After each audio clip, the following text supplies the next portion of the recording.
E aí galera, beleza? Bem-vindos ao Vegetal Vermelho. Hoje a gente vai ter uma discussão inspirada no canal Tempero Drag da Ritinha. No último vídeo dela, intitulado Eu Não Sou Uma Mulher, ela vai discutir sobre a ideia de aliança e protagonismo no interior dos movimentos. No caso, no interior do movimento feminista, dizendo que ela não é uma protagonista, mas ela é uma aliada das mulheres. Essa reflexão me fez pensar sobre o movimento vegano. Eu já antecipo para vocês que eu não quero tirar a carteirinha de nenhum vegano aqui, eu não quero dizer, esse é vegano, esse não é vegano, mas o que eu quero é refletir sobre um certo narcisismo e um certo movimento que eu vejo no interior do movimento vegano e que tem gerado um certo desconforto em mim. Eu imagino que como isso me afeta, outras pessoas se sintam afetadas com isso também. E para trazer a discussão propriamente para a política, que é a pauta desse canal. Então, vamos lá? Como a gente sabe, o veganismo é sobre a libertação dos animais. É um movimento que busca emancipar os animais da exploração que eles vivem na nossa sociedade e no mundo. O movimento vegano, então, busca dar voz, dar representatividade nas lutas políticas para os animais e torná-los relevantes politicamente em todo o debate. A gente, então, tenta dar voz aos animais, mas a gente sabe, como eu falei em diversos outros vídeos, como eu insisto muito, os animais já têm a sua própria voz, eles já falam de alguma forma, não com a garganta, oralmente, com as palavras como a gente fala, mas eles têm a sua própria forma de comunicação. Por exemplo, o peido do boi, que produz uma quantidade imensa de metano, pela quantidade de bois que a gente tem, que aquece o planeta. Isso não é uma forma de mandar uma mensagem? De falar alguma coisa, de modificar uma estrutura no mundo? Para mim, escutar a voz do boi é escutar esse aquecimento do planeta também. Será que um vírus que se prolifera e se comunica por contágio, será que ele não está comunicando alguma coisa para a gente, para a nossa estrutura de organização no mundo? Talvez o que falte para a gente seja ouvido, seja escutar. Mas, quando a gente vai falar do movimento vegano, a gente vai falar de um movimento político no interior dos animais humanos. E essa demanda dos homens por escutar a voz do outro, por dialogar, por se comunicar, por debater, é uma estrutura que ainda, do começo ao fim, ela é transpassada por especismo, porque ela demanda uma comunicabilidade, ela tem uma demanda em si por uma forma de comunicação estritamente humana. Então, politicamente, o nosso mundo demanda fala, discurso, oralidade, consenso, demanda toda uma série de categorias às quais os animais não podem responder. Então a gente coloca critérios para que algum ser tenha direito, e esses critérios só nós podemos atender a esses critérios. Mas a gente sabe que esses critérios, mesmo no interior do debate entre os humanos, ele é absolutamente problemático, porque existem diversos momentos em que não há consenso possível, que existem projetos políticos tão antagônicos que não há conversa possível. Eu acho que é o caso, por exemplo, do veganismo liberal de um lado e de um veganismo político anticapitalista do outro.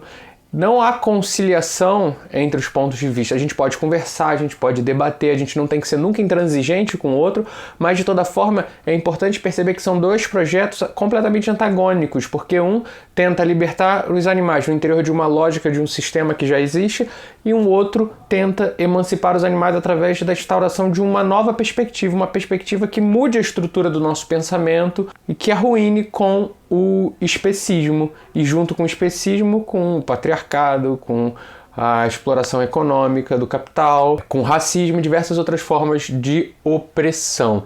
Mas então, um exemplo do que é inconciliável: o capitalismo, o sistema político, econômico no qual a gente vive, com a sustentabilidade do planeta. E isso é inconciliável, porque o capitalismo só existe nesse movimento de crescimento infinito, de expansão de novos mercados de consumidores, de homogeneização das vidas, como eu já discuti em outros vídeos. Eu coloco um link aqui em cima para vocês.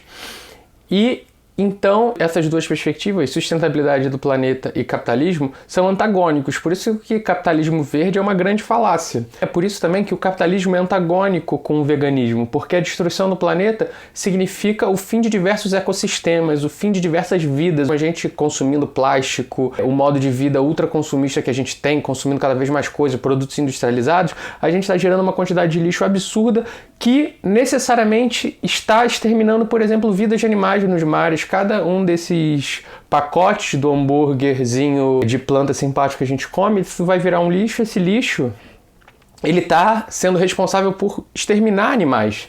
Então isso concerne diretamente, não lateralmente, isso concerne diretamente ao veganismo. A questão ambiental concerne diretamente ao veganismo e o capitalismo com a questão ambiental, eles são antagônicos. A grande questão aqui do debate que o vídeo da Rita me fez pensar é quem são os protagonistas dessa luta. Os protagonistas dessa luta não somos nós veganos, os protagonistas são os animais. E diversas vezes quando a gente vai ver pessoas discursando, a gente percebe o foco, uma lógica de então eu vou tentar fazer aqui o melhor possível dentro dessa situação. Sim, a gente tem que sempre fazer o melhor possível dentro de uma determinada situação. O veganismo é sempre dentro do possível e do praticável, beleza, eu concordo com isso. Mas sempre que a gente for tomar uma decisão, a gente tem que pensar e se colocar a questão: em que medida isso que eu estou fazendo gera impacto nos animais? E será que eu não consigo fazer de outra forma?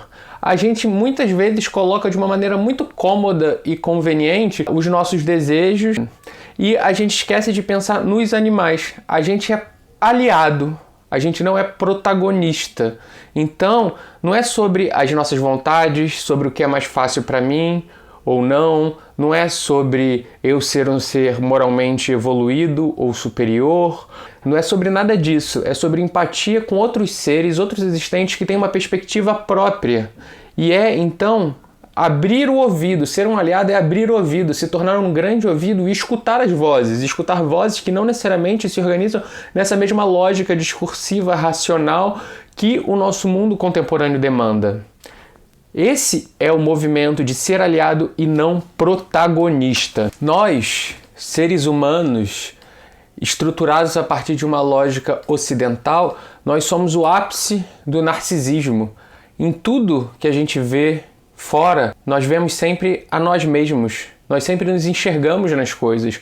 E essa é uma estrutura de pensamento muito problemática, e problemática tão estruturalmente que ela aparece também no movimento vegano, porque o movimento vegano é um movimento que surge no interior do Ocidente, é um movimento que surge no interior dessa perspectiva que é a nossa. A gente tem que superar esse narcisismo, parar de se enxergar nas coisas e ver o próprio movimento das coisas, escutar os outros, se tornar um grande ouvido e abandonar esse narcisismo estrutural que funda a nossa civilização. Eu falo isso, mas isso é um esforço que todos nós temos que fazer, eu me incluo nesse esforço, obviamente.